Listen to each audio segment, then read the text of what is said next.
Hello and welcome to Wednesday's office hour. I have now officially moved the live session to Wednesdays at 11 a.m. because the afternoons have gotten a little crazier, too many conflicts, so I wanted to pick a date and time that is more consistent. Anyway, so we got this week, next week, then it's a break, and then back Wednesday mornings. All right. I wanted to do another session on talking about burnout. And there have been a few questions coming up as I was sharing this conversation with a few people. And I also realized one aspect that I did not talk about as much. I didn't rewatch it, so I kind of go by what I remember. And so one thing that is really significant when it comes to talking about our experiences in life in general, and specifically in the experience in burnout in the working space. So as I mentioned last week, I'm going to go back and repeat the 4 things that we can do to improve our experiences at work and life in general. And it goes like this. So it goes like this. So what we focused last time was more on the individual experience. Not everybody goes through burnout only. So what is burnout? Burnout is being exposed to stress on a prolonged time.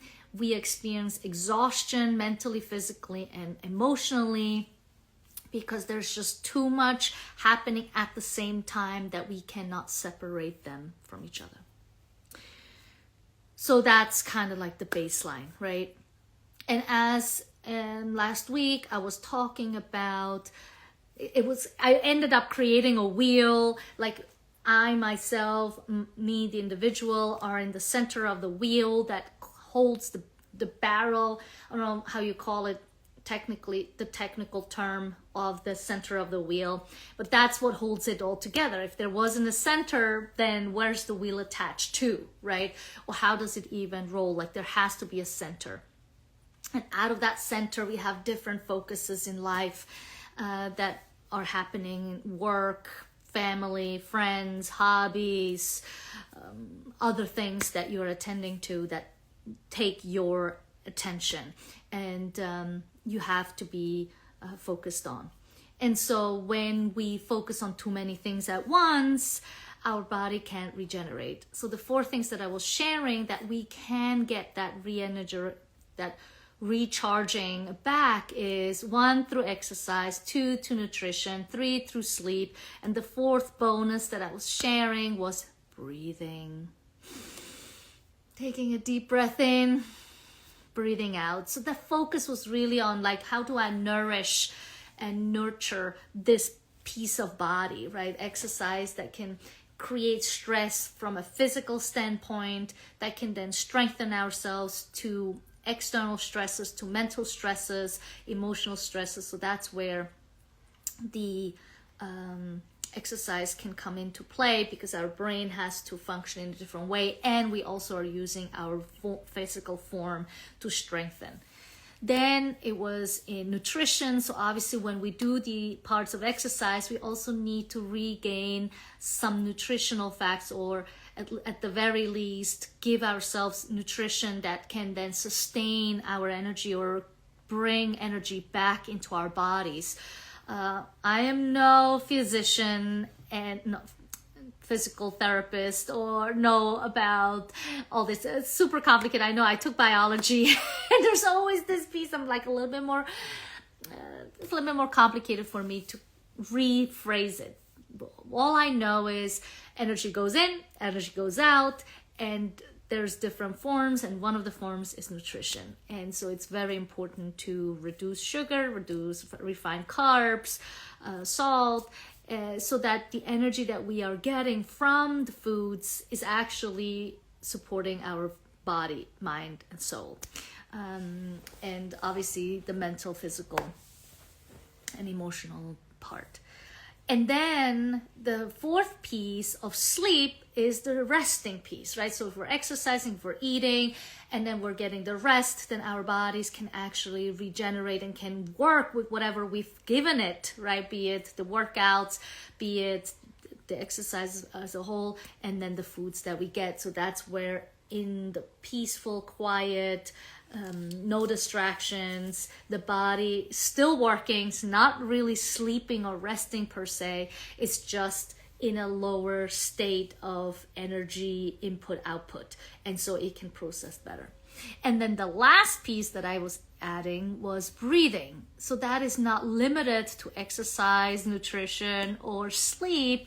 It's something that you can integrate to all the places in life, right? Be it when you're stressed out, just sigh and take a deep breath and let it go. It could be moments of just given a moment of reflection where you can like focus on your breath, meaning like, what am I want to focus on? Take 30 seconds. Okay, this is like overwhelming. Let me take a break. Let me refocus on this. So that's that piece. Now, what I want to address is the environment that we are in, right? It's the ecosystem that we're in and how everything is interrelated and connected to one another. So if you are or have or are close to experiencing burnout, then obviously we also want to look at what is my environmental experience like. For example, what's my relationship at home? What are the things that I have to attend to? Do I have support? Do I not? Where am I maybe spreading myself too thin, right? So those are the things where, again, reflection will come in, right? So we have, last time, part one, we focused on the personal experience, and now I want to expand into the cultural experience. Cultural meaning different people in my environment. And again, that I will separate into two, right? You have your private environment, and then you have your professional environment. So because most of the time we relate burnout to our working environment, I'm going to start with that. So in the working environment, it all depends on, let's say, three things, right? One is the workload. Maybe you are in an industry that no matter what you do, it's always going to be a lot of work. That's just the bottom line, because it's not seasonal. It's not, seasonal. Not meaning seasonal just in seasons of summer, spring, winter. It can also mean summer, fall, winter, spring. It can also mean seasonal in your industry, right? Maybe if you're in accounting, then like towards the end of the month is something, the end of the year or quarter or whatever, like those seasons, right? Then that's the workload. Then the other piece that falls into is who is your, like maybe you're the manager, who are your employees? If it's reversed, who is your manager and who are your colleagues, right? So it all depends on who they are, because they're all individuals, right? So everybody is different in how they are coping with their situation. Sometimes they're dealing with certain situation easier. Maybe there are people. Maybe there are people that just focus on work and just can't deal with people. And so it's all a variety of people that you're surrounding yourself with. And then also, like I said, the different positions that they have in relationship to you. You know, someone that you report to, or are they reporting to you? Who do you report to? Unless you are like at the top, then obviously everybody's reporting to you. And so therefore we have all the different pressures on who's talking to who, right? So that's the other aspect. And then the ultimate thing that really makes a difference in all of these parts is what space am I in, right? Am I working in the middle of New York City? Is there a park nearby? Do I have possibilities of breaks? Have I integrated that personal piece that we talked about in part one? Am I integrating that into that working space? Is it accessible? Is it possible to have that working environment, rather that personal environment integrated into that working environment, right? Meaning, maybe not sleeping, but maybe a moment of pausing, right? Is there pauses possible? So that's the one thing. So these are the three aspects that fall into being in the working space. Then I have my personal environment, right? Maybe you are the breadwinner, the person that is the one that is mainly bringing in the financial aspect. Maybe you're splitting it. Maybe it's a 50-50, maybe a 70-30. I don't know, right? It all depends what that is. So what is your position in that outside private life, right? Maybe you are in a relationship, there's the two of you, each one does their own thing. Maybe you are a family person who has children, which obviously has another layer to that. Depending on their age, they're maybe not self-efficient, or rather can't drive themselves to places, etc., etc. So those are all things that will feed into, that is additional to our working environment. So before we even talk about burnout, we have to be clear around what are the things that I'm exposed to. What stresses? Before I even talk about work and doing anything, like what is just the baseline, right? What is, am I the one taking care, like if, let's say you have kids and family, right?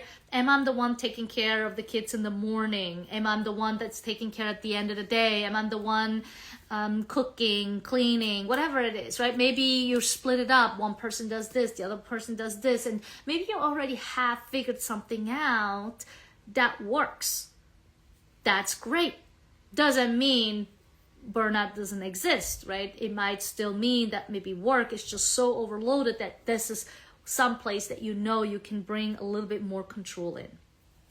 And so when we expand on these viewpoints, on the things that are happening, we can get a better look on where can we make changes. And why is that important? It's important because, as you might have noticed in the past 10 years or so, especially after COVID, everything has become times 10.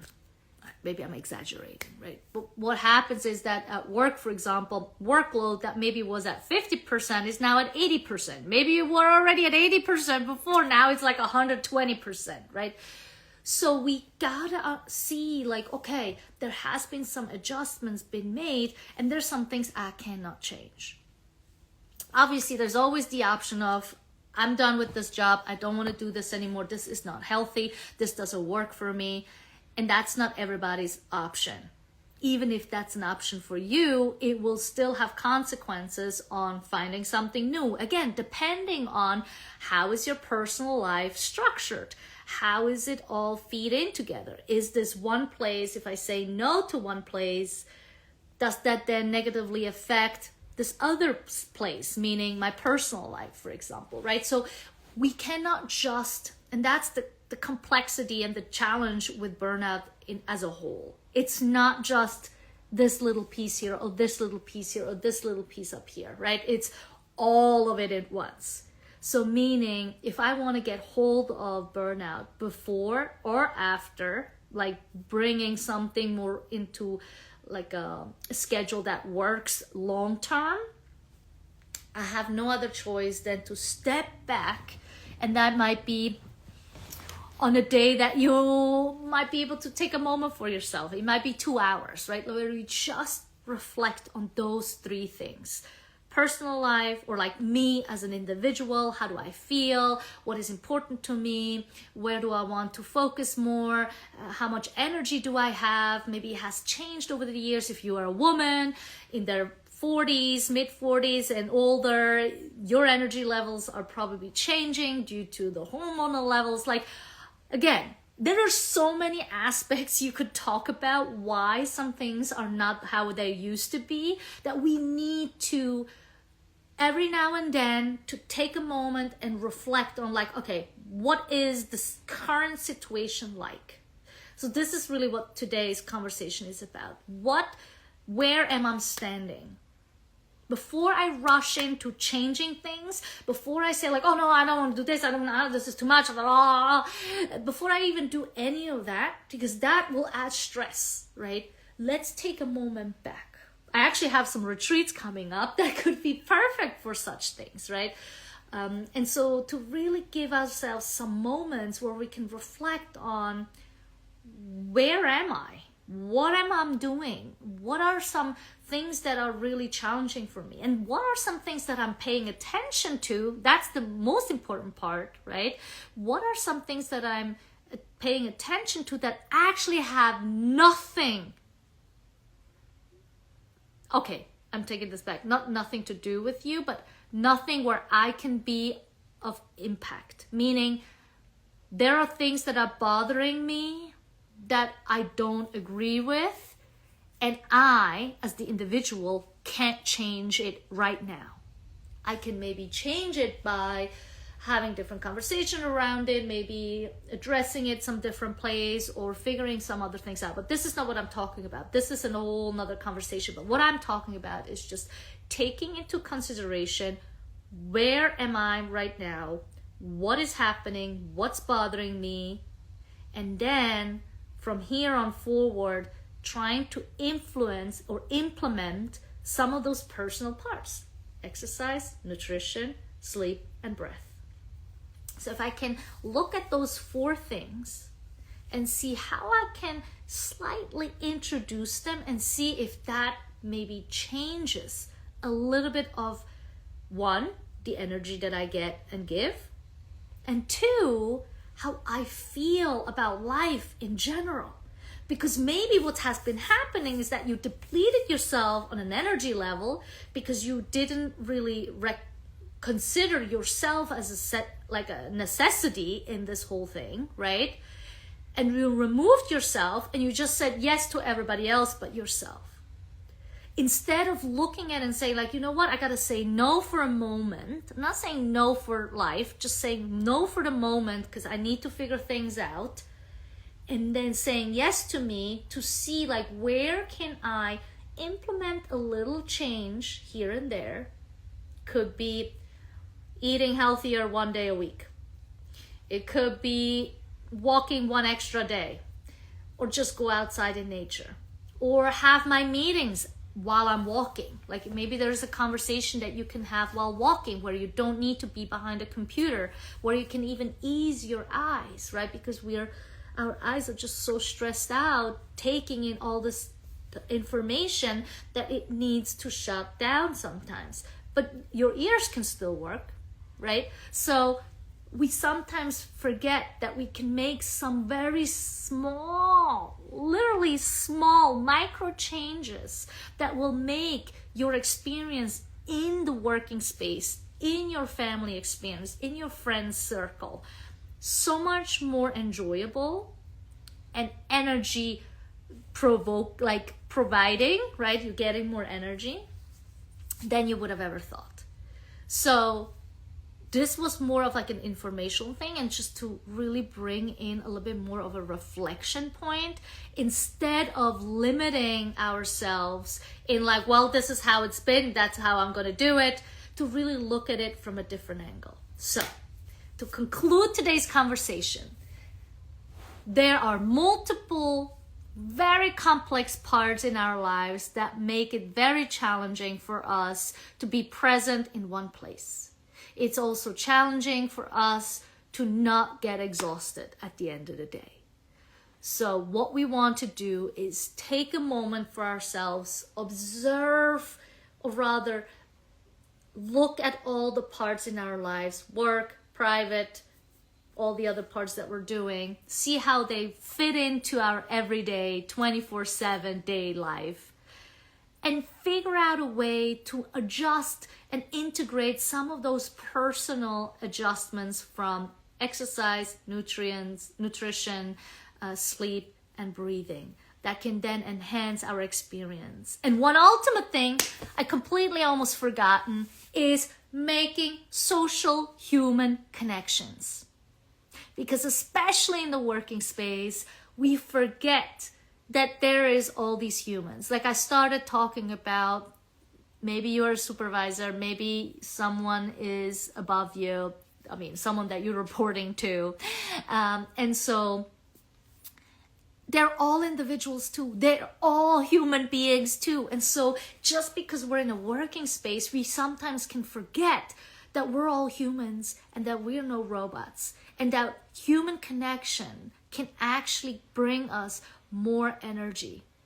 It can also zap more energy. That's also a good possibility. If you're in meetings all the time, always around people, maybe the connection that you're seeking with your colleagues is not talk about that meeting. It's not to figure out that next solution for the problem, but actually just make a human connection and talk about personal things. For example, where did you get gas today? Did somebody say hello to you? Something silly. That these are just some simple, examples, but it could be, right? Did you hold the door for someone today? Did you, did somebody make a nice gesture? Did you see an animal that surprised you? Like the other day, I was sitting with a friend and there was a rabbit running behind us. So all I say is be more aware of your surroundings. And if you feel burnt out, maybe your focus has been too zapped in, too focused into one place, and we forgot to actually step out of it and look at the bigger picture and realize that this deadline that I have that's due this afternoon is still going to be there. And yet I do have a minute or two where I can just take a step back, put everything into perspective, and regain some energy and recharge so that I can get to this deadline. And then obviously there's the next deadline coming your way. So with that said, I hope this message of reflection, taking a moment for yourself and integrate it into your everyday will not only help you and also your whole team. So good luck with this. Let me know if you have any questions. I'd love to hear from you, and see you next time. Let me know if you have any questions that I integrate into our next session. All right, take care.